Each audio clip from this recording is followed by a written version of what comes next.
Dr. Elizabeth Verghese, Chairperson, Hindustan Group of Institutions. Honorable Minister of State for Commerce and Industry, Government of India, Dr. Sudarsan Nachipan.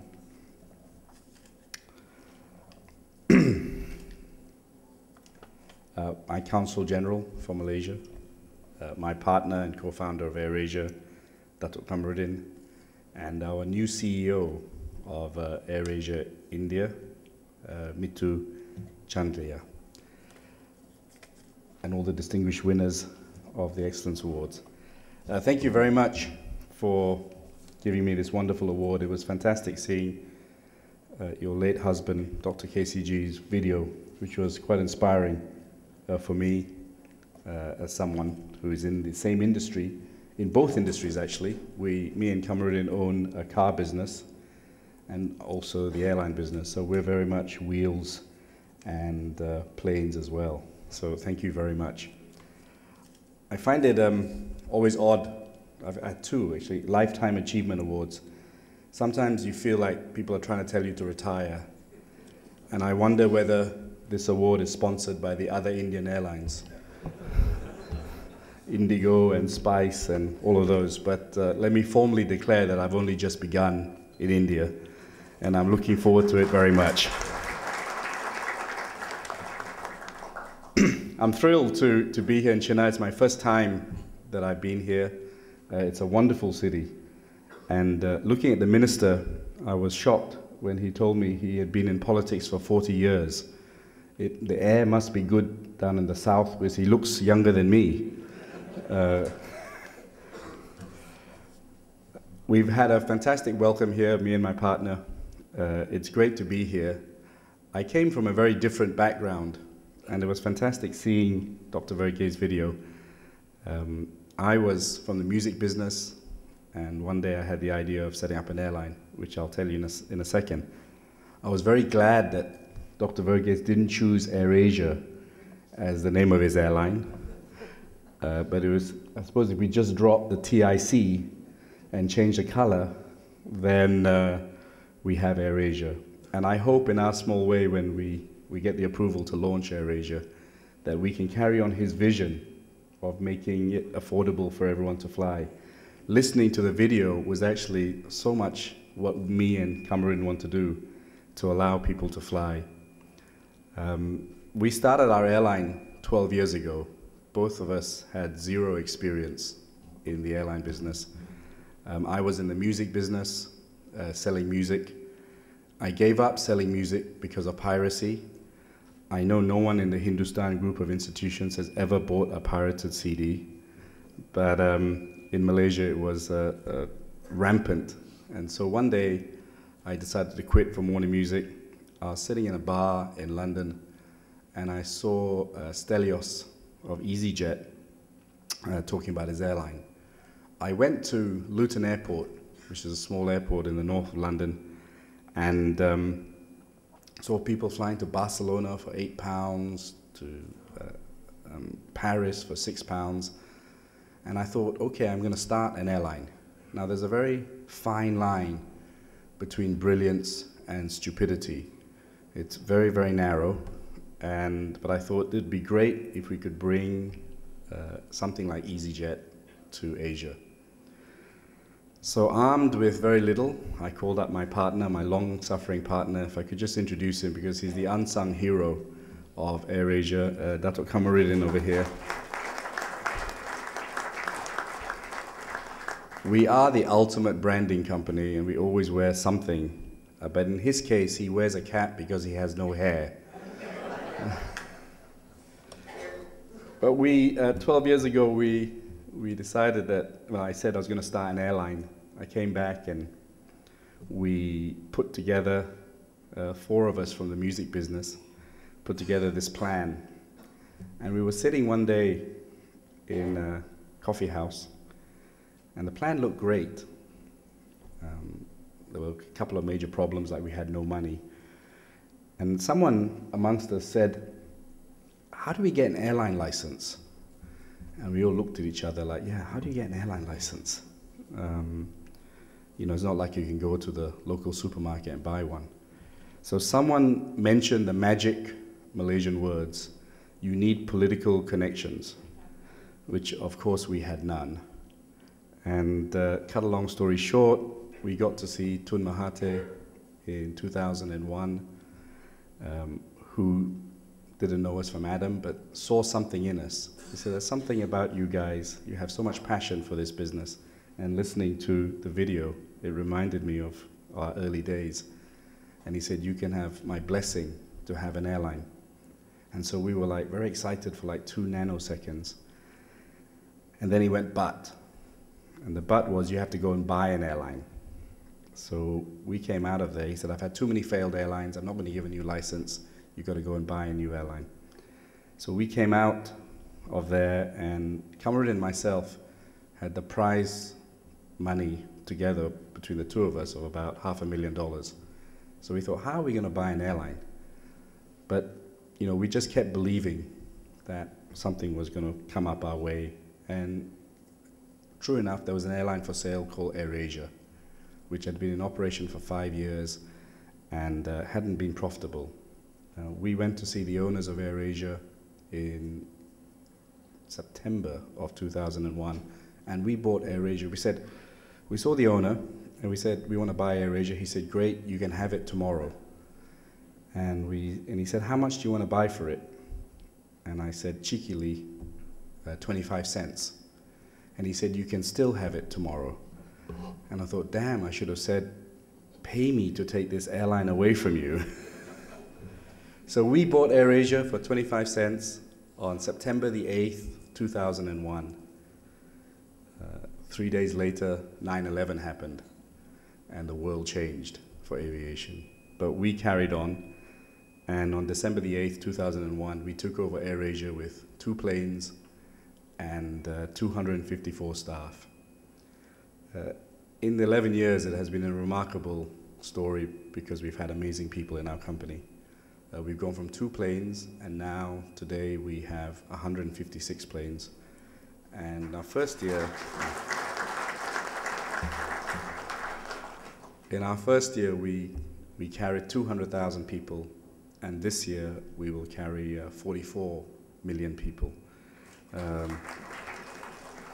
The great thing about those 44 million people, and if listening to the video, was that most of them had never flown before. And when we came out with our tagline, now everyone can fly, that was our dream, that we would allow most people to fly. So we're now in Thailand, we're in Indonesia, we pioneered the joint venture structure. In Philippines, we've had some problems in Japan, and hopefully very soon we'll be in India, and our head office will be in Chennai.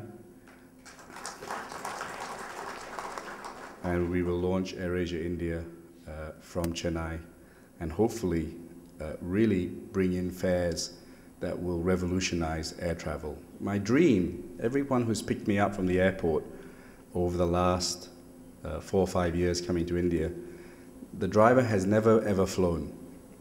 And my dream one day is that when I come to India, and the person who picks me up from Chennai airport will say, I've just got off an AirAsia flight. And that would have made our hard work a reality. I'd like at this point to introduce the man who's got to make it happen, or he won't be here, is our new CEO, very young, very bright. His CV is impeccable.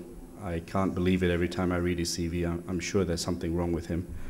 But our new CEO, Mithu, who is going to be the CEO of AirAsia India, and hopefully change that. You know,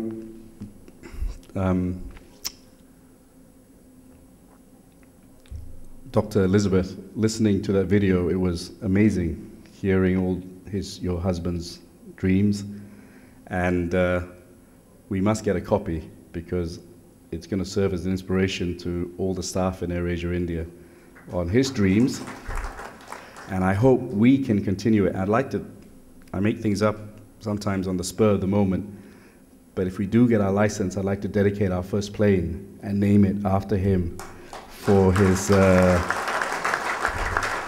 his vision and foresight. It's very hard when you have a pioneering spirit to try and do new things. You know, we've had so many problems against government airlines and trying to break them all. We had all kinds of things: SARS, bird flu, tsunami, earthquakes, revolutions. But we always had a wonderful spirit in the company. We have amazing people in our company where anything is possible. And I think your husband will serve as an inspiration to the future staff of AirAsia India. I'll finish on a story. You know, during SARS, I finished with two stories actually. During SARS, no one wanted to fly. I don't know if you remember SARS, but it was a disease in Southeast Asia and China, which was similar to bird flu. And people thought if they flew, they were going to die. And every airline cut their advertising. No one wanted to fly anymore. So I told my branding director, I said, let's triple our advertising now. And he thought I'd really gone crazy. And I said, no, this is the best time to build a brand. During a period of strife, when everyone else is cutting their advertising, this is the best time to advertise because no one else is advertising. Plus, I knew Malaysians very well. If you put a fare low enough, they will risk their lives. Okay, 800 ringgit to Madras, no one's going to fly because of SARS. 80 ringgit, who cares? I'm flying. And when I look at that, I see some young cadets and young pilots. It's fantastic. I hear you mention the evil Singapore Airlines. We hope that we will be taking many people from the Hindustan group as future pilots and future engineers into Mithu's airline. I finish on the last thing, which is what has made AirAsia. We have 10,000 staff, we have no unions, it's a very family-orientated culture. And we really believe that everyone can be a success. And my job and Kamruddin's job is to turn a raw diamond into a diamond. And we have been, we've been blessed that we had a good education. But many people in Malaysia, due to financial reasons, may not have had the best of or the equal opportunities. So when we started AirAsia, we said we didn't care whether you had A-levels or O-levels or university degrees. As long as you had a brain and you wanted to exceed, we would give you that opportunity. You know, once a month in the old days, I used to carry bags, and every couple of months we would be a cabin crew. And the last job would be check-in assistant, which was the hardest job, so I rarely did that. I did that for two reasons. One, I don't think you can be an effective CEO unless you go down to the ground and understand what's going on. And two, I wanted to meet all our staff. And of our first 11 cadets, I met so many bright young kids who just never had money for further education. And I asked Kamruddin and got his blessing. And for our first 18 cadets for AirAsia, we took 11 from within the company who had no formal education. There were some who were stewards, some were store assistants, and one boy was carrying bags for us from a remote town in East Malaysia. And I saw him and I said, you're really, really smart. You should become a pilot. And he said, oh, I left school at 13. I said, doesn't matter, you're smarter than me. And my pilots were fantastic. They gave him a lot of, and the others, some private tuition. And of those 18 cadets, 11 came from within the company. And this boy qualified. And he had the highest marks ever in Malaysian Flying Academy. And just recently, about 4 months ago, he became a captain. So you imagine, 7 years ago, you join and were carrying bags for AirAsia. 7 years later, you're a captain of a brand new A320. And that's been our culture in developing people. There were no female pilots in AirAsia. I see some females over there. And I asked my chief pilot, I said, why are there no female pilots? And he gave me one of the most ridiculous answers I've ever heard in my life. There were none in Malaysia at all. So I said, if a woman can run a country, she can certainly fly a plane. And today we have 44 pilots within AirAsia. And the other day was history. The captain was a female, the co-pilot was a female, all the cabin crew were female, and all the passengers were male. That last part is not true. So the success of AirAsia, and I'm sure the success Mitu will have, is all about people. Business is easy, ideas are easy, implementation is the key. And I am blessed with Kamarudin to have such amazing people in AirAsia, and I hope to welcome many of you to come and join us in our quest to revolutionize air travel in India. Thank you very much for bestowing this award to me. It's been an honor to be here, and especially hear your late husband, and I look forward to naming that first plane after him when we launch AirAsia India. Thank you very much, ladies and gentlemen.